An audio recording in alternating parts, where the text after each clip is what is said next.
ধর্ষণ ও নিপীড়নের বিচার এবং ধর্ষকদের সর্বোচ্চ শাস্তি ফাঁসির দাবিতে সারা দেশের ন্যায় চাঁপাইনবাবগঞ্জেও মানববন্ধন ও র্যালি অনুষ্ঠিত হয়েছে।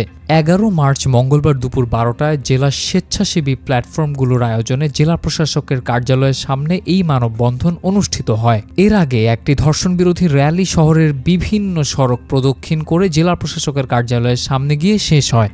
মানববন্ধন শেষে সারা দেশে ধর্ষণের বিরুদ্ধে কঠোর ব্যবস্থা গ্রহণ ও ধর্ষকের সর্বোচ্চ শাস্তি মৃত্যুদণ্ড নিশ্চিত করার দাবিতে প্রধান উপদেষ্টা বরাবর অতিরিক্ত জেলা প্রশাসক মোহাম্মদ নাকিব হাসান তরফদারের মাধ্যমে স্মারকলিপি প্রদান করা হয়।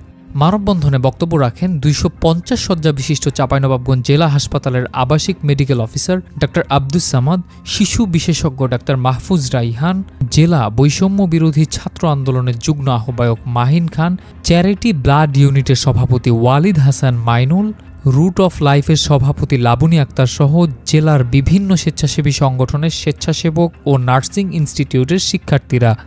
মানববন্ধনে বক্তারা বলেন, ধর্ষণ ও নিপীড়নের মতো অপরাধ সারা দেশে দিন দিন বেড়েই চলেছে, কিন্তু অপরাধীদের আটক ও বিচারের কার্যক্রমে তেমন তৎপরতা দেখা যাচ্ছে না। দ্রুত সময়ের মধ্যে ধর্ষকদের সর্বোচ্চ শাস্তি ফাঁসির রায় কার্যকর করার দাবি জানান বক্তারা। দাবি আদায় না হলে আগামীতে কঠোর আন্দোলন গড়ে তোলার হুঁশিয়ারি দেন মানববন্ধনে অংশগ্রহণকারীরা।